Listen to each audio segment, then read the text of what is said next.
Allahu Akbar, Allahu Akbar.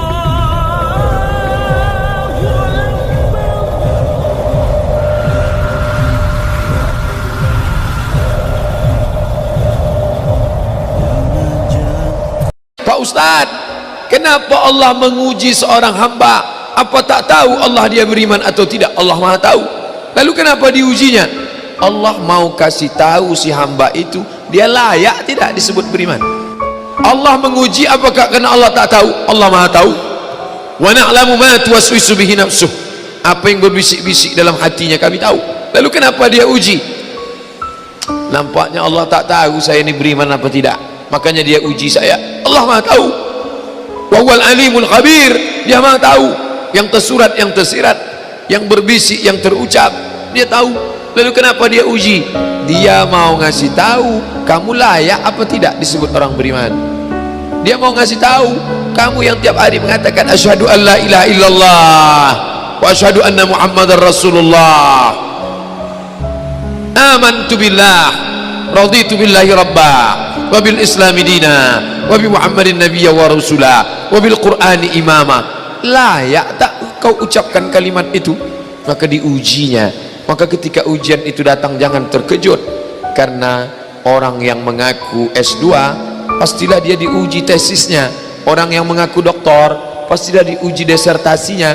Kalau ada mengaku doktor tapi belum menulis disertasi berarti palsu.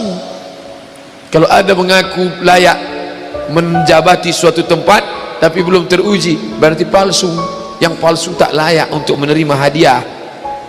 Bapak Ibu yang dimuliakan Allah Subhanahu wa taala, maka ketika ujian itu datang pada hari silih berganti, itulah datang ujian.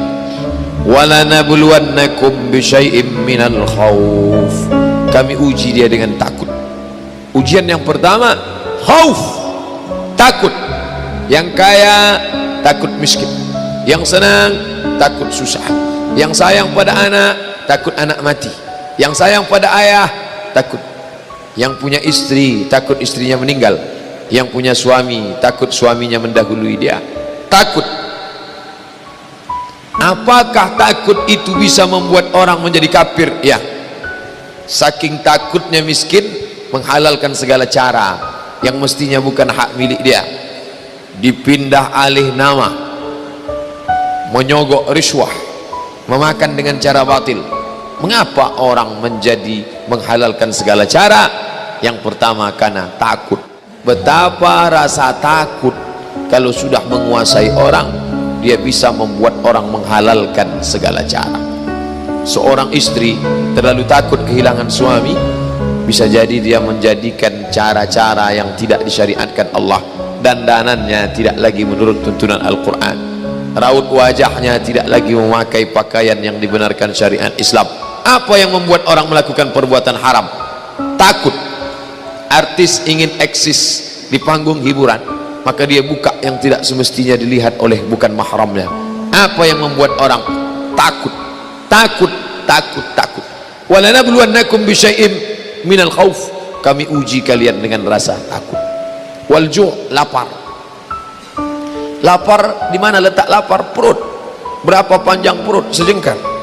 Gara-gara perut yang sejengkal orang menghalalkan segala cara.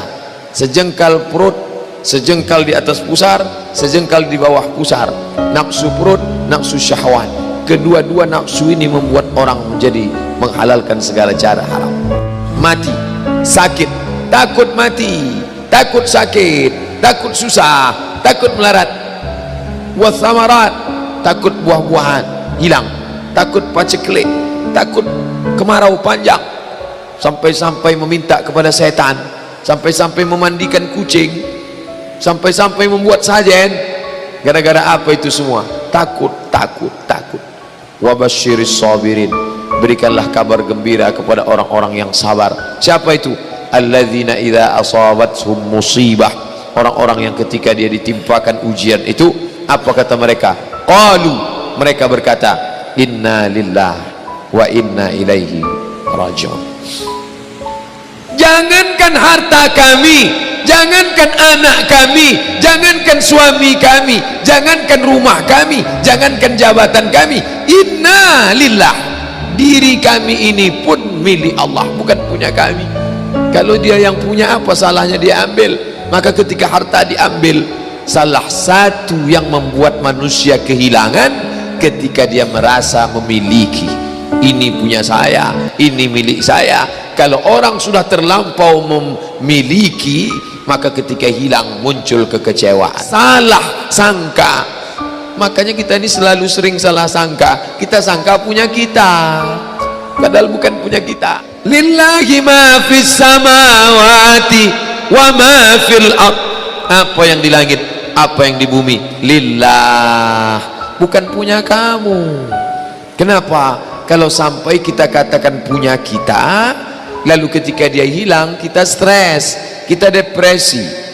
Orang yang kehilangan anak, dia tidak sedih. Kenapa? Karena itu pergi duluan, nanti dia akan menyusul belakangan. Suami kehilangan istri, dia tak sedih. Kenapa? Karena sudah dibawanya ganti yang baru, Pak Ustaz. Bukan, dia tak sedih. Kenapa? Karena dia tahu nanti saya akan berjumpa dengan dia di tempat yang lebih kekal abadi. Sekarang kalau saya hidup sama-sama dia, dia tua, dia keriput, dia sakit, dia mati.